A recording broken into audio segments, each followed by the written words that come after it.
Depuis le 28 janvier 2013, les automobilistes n'ont plus accès aux voies sur berge de la rive gauche à Paris.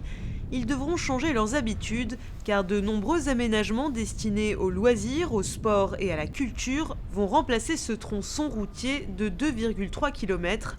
Les travaux ont démarré pour ce qui représente la dernière phase de la transformation des voies sur berge. 4,5 hectares vont être mis à la disposition des piétons et des cyclistes.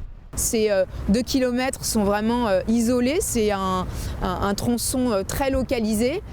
C'est pas du tout un site sur lequel il y a un trafic de transit, donc on n'impacte pas les véhicules de banlieue puisqu'ils ne traversent pas Paris en passant par la totalité des quais.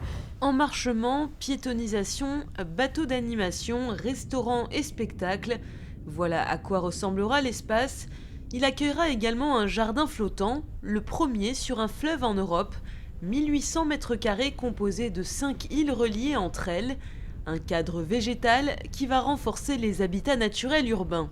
Un des objectifs du projet, c'est de favoriser la biodiversité, le corridor écologique que représente la Seine dans sa traversée à Paris. Le jardin flottant est un des bons exemples pour répondre à cet objectif, puisqu'il va correspondre à des morceaux de paysages franciliens donc sur la Seine. Contrairement à la voie Georges Pompidou rive droite qui a été rétrécie et changée en boulevard urbain où l'automobiliste, le piéton et le cycliste se côtoient, les voies rive gauche, elles, sont définitivement fermées à la circulation.